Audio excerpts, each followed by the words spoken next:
फिर से खुशामदीद कहता हूँ आपको। मैं Zia Haider, I am motivational speaker. आज जो टॉपिक हम डिस्कस करेंगे उसका नाम है EI मतलब इमोशनल इंटेलिजेंस। और वो कौन सी क्वालिटीज़ होती हैं जो इन लोगों के अंदर पाई जाती है जिनके अंदर EI बहुत ज़्यादा होती है।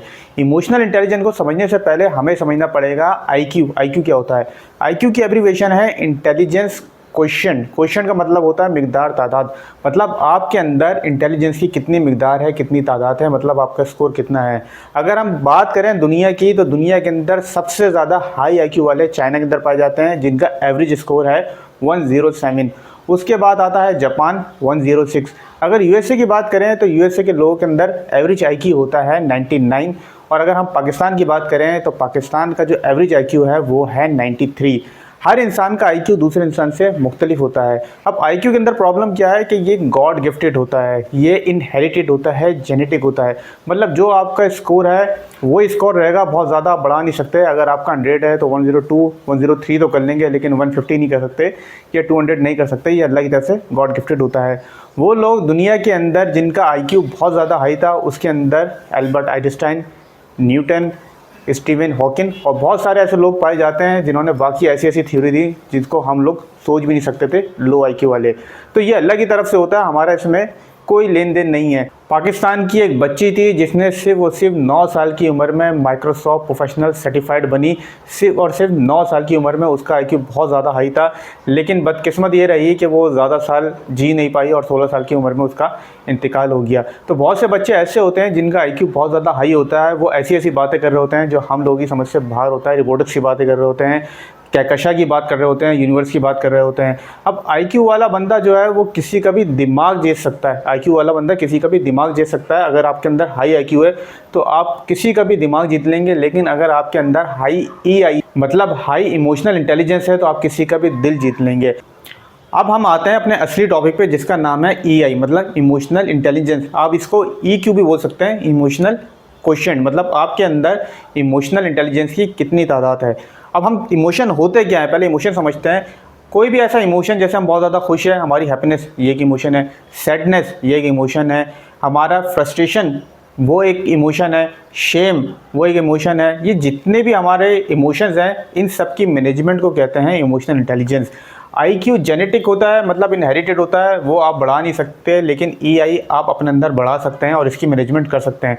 जितनी अच्छी मैनेजमेंट करेंगे उतना ज़्यादा लोग आपसे इंस्पायर होंगे, उतनी ज़्यादा आपकी ग्रोथ होगी। तो ये तो हो गया EI। अब हम समझते हैं कि वो कौन सी क्वालिटीज़ है जो ऐसे लोगों के अंदर पाई जाती है जिनके EI मतलब इमोशनल इंटेलिजेंस बहुत ज़्यादा होती है। पॉइंट नंबर 1 है दे थिंक बिफोर रिएक्टिंग। जिसके अंदर इमोशनल इंटेलिजेंस बहुत ज़्यादा पाई जाती है उसके अंदर ये खुसूसियत 100% पाई जाती है कि वो बोलने से पहले, किसी भी चीज़ को रिएक्शन करने से पहले, रिएक्ट करने से पहले वो सोचता ज़रूर। मैं अपनी एग्जांपल देता हूँ। मैंने यूनिवर्सिटी के अंदर एक प्रेजेंटेशन दी। प्रेजेंटेशन देने के बाद मैं जैसे ही नीचे उतरा, सबने तालियां वालियां बजाई। मेरे दोस्त मेरे बराबर में जो बैठा हुआ था उसने मुझे बोला कि तुम्हारी प्रेजेंटेशन बहुत अच्छी थी, बहुत आउट क्लास थी, लेकिन तुमने उस प्रेजेंटेशन के अंदर एक एग्जाम्पल जो दी है वो इररेलेवेंट है, मतलब वो मैच नहीं हुई। तुम IT की प्रेजेंटेशन दे रहे थे लेकिन तुमने जो एग्जाम्पल दी वो किसी और फील्ड की दे दी जो कि मैच नहीं हुई। अब मैं बगैर सोचे समझे उस पर गर्म हो गया। मैंने उसको बोला कि तुम्हें क्या पता, सबने तालियां बजाई हैं, मेरी प्रेजेंटेशन बहुत ज़्यादा अच्छी हुई है, तुम्हें पता ही नहीं है कुछ। और जब सारी प्रेजेंटेशन का एनालाइज हुआ तो टीचर ने मुझे बताया कि तुम्हारी जो प्रेजेंटेशन थी उसके अंदर जो तुमने एक एग्जाम्पल दी थी वो इररेलेवेंट थी, वो मैच नहीं हो रही थी। तो उस वक्त मुझे ख्याल हुआ कि मेरे दोस्त ने सही बोला था, लेकिन मैंने बगैर सोचे समझे फ़ौरन उसको रिएक्शन दे दिया, जिसकी वजह से उस वक्त थोड़ी सी हीट भी हो गई, मतलब मेरी और उसकी थोड़ी सी बातचीत भी ख़राब हो गई, जबकि वो सही था। तो मुझे सोच समझ के बोलना चाहिए था। इसी तरह कभी कभार हम ट्रैफिक में फंस जाते हैं। अब ट्रैफिक में फंस गए, अब हम कुछ भी नहीं कर सकते, लेकिन हम क्या हो हॉर्न पे हॉर्न बजा जा रहे हैं, गालियां दे रहे हैं, इससे कुछ भी नहीं होगा। सोच रहे हैं यार हमेशा मेरे साथ ही क्यों ऐसा होता है। भाई तुम्हारे साथ थोड़ी हुआ, जितना ट्रैफिक में फंसे हुए हैं वो सब फंसे हुए हैं, उनके साथ ही हुआ है, आप अकेले नहीं हो। अब ऐसी सिचुएशन पे आप जो हॉर्न बजा के रिएक्ट कर रहे हैं उसका कोई फ़ायदा नहीं है, जो गालियाँ दे रहे हैं उसका कोई फ़ायदा नहीं है। उससे बेहतर यही है कि म्यूज़िक लगाएं, एंजॉय करें, या किसी ऐसे बंदे को कॉल कर लें जिससे आपने बातचीत करनी थी या जिससे आपको बात करके अच्छा फील हो। तो आपने अपने अंदर अगर इमोशनल इंटेलिजेंस को बढ़ाना है और ये क्वालिटी आपके अंदर नहीं है तो फ़ौरन इस क्वालिटी को अपने अंदर आप संभालें ताकि आप अपना EI यानी इमोशनल इंटेलिजेंस को बढ़ा सकें। पॉइंट नंबर 2 है दे प्रैक्टिस एक्टिव लिसनिंग। जिनके अंदर ईआई इमोशनल इंटेलिजेंस बहुत ज़्यादा होती है, उनके अंदर ये क्वालिटी 100% होती है कि वो एक्टिव होकर सुनते हैं।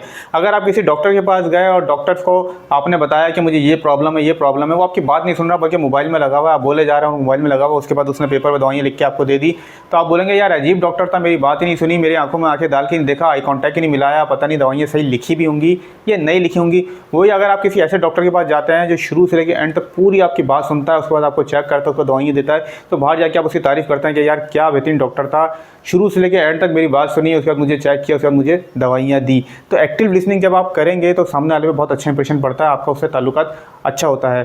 कहते हैं कि डूबते हुए को क्या चाहिए, डूबते वाले को सहारा चाहिए। जो बंदा डूब रहा होता है उसको कभी भी स्विमिंग नहीं सिखाई जाती, बल्कि उसको सिर्फ एक सहारा चाहिए होता है, आपका हाथ चाहिए होता है। तो बहुत से बंदे जो अपनी बात आपको बता रहे होते हैं तो वो आपसे कोई मदद नहीं मांग रहे होते, खाली वो कोई ऐसी बात होती है जो वो सबके सामने नहीं कर सकते और आपको बता के वो अपना दिल हल्का कर रहे होते हैं। तो अगर आपके अंदर ये क्वालिटी नहीं है, सुनने की सलाहियत नहीं है, तो सुनना शुरू करें। चाहे बच्चा आपको बोल रहा है तो मोबाइल नीचे रख दें और उसकी सुने, क्योंकि आप सामने वाले की सुनेंगे तभी उससे आप अच्छा रिलेशन बना सकेंगे।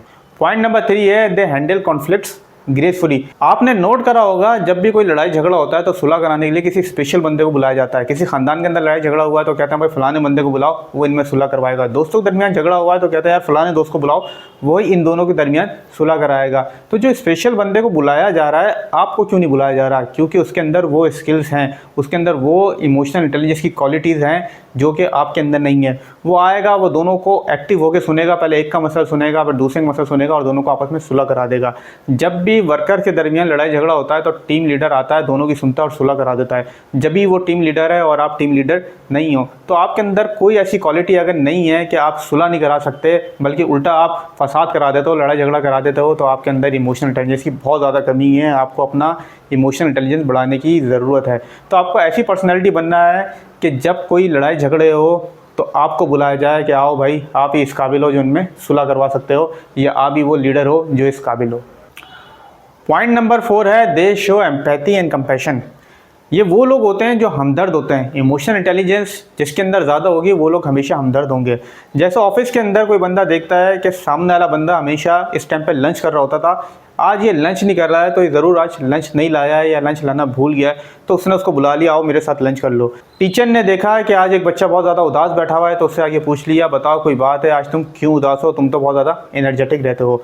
बॉस को पता लगा कि मेरे एक एम्प्लॉय के साथ कोई प्रॉब्लम है तो उसको फ्लेक्सिबल वर्किंग आवर्स दे दिए कि तुम अपनी मर्ज़ी के घंटे के हिसाब से काम कंप्लीट करके मुझे सबमिट करा दो। या आप बाहर निकले तो आपने देखा कि आपका पड़ोसी कुछ सामान लेकर आ रहा है तो बगैर बोले आप गए और आपने उससे सामान ले लिया। तो इमोशनल इंटेलिजेंस बढ़ाने के लिए आपको हमदर्द बनना पड़ेगा। अगर आप हमदर्द नहीं हैं तो आप अपनी इमोशनल इंटेलिजेंस नहीं बढ़ा सकते। पॉइंट नंबर 5 है they are aware of their emotions. जो कि हाई ईआई वाले लोग होते हैं, इमोशनल इंटेलिजेंस वाले लोग होते हैं, उन्हें पता होता है कि अभी उनके साथ कौन सा इमोशन चल रहा है। वो खुश हैं, वो गम है, वो अभी गुस्से में है, वो अभी डरे हुए हैं, अभी एक्साइटेड है, क्या है। सिर्फ यही नहीं कि उन्हें अपने इमोशन का पता होता है, बल्कि सामने वाले के भी इमोशन को भी एक्यूरेट जज करते हैं और उसी हिसाब से फैसला करते हैं।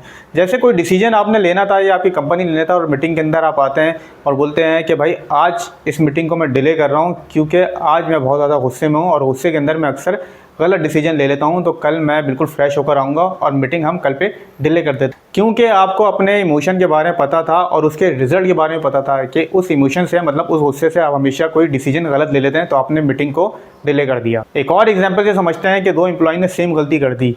जो मैनेजर था उसको पता था कि कैसे दोनों के इमोशन से खेलना है, कैसे दोनों को पनिश करना है, तो एक एम्प्लॉय को उसने बहुत ज़्यादा सुनाई और दूसरे एम्प्लॉय से बात करनी छोड़ दी। जो मैनेजर के साथ के कोलीग्स थे उन्होंने पूछा भाई तुमने ऐसा क्यों किया, एक को तो बहुत ज़्यादा सुनाई और एक से तुमने बातचीत करना ख़त्म कर दिया। उसने बोला मैं दोनों के इमोशंस को बहुत अच्छी तरीके से जानता हूँ, मैं दोनों के इमोशन को बहुत अच्छी तरीके से जज कर चुका हूँ, मुझे पता है कि किसको कैसे पनिश करना है। अभी जो 5 पॉइंट मैंने आपको बताएं, अगर ये 5 पॉइंट आपके अंदर नहीं है तो आज से प्रैक्टिस करना शुरू करें कि ये पाँचों के पाँचों पॉइंट आप संभाल लें।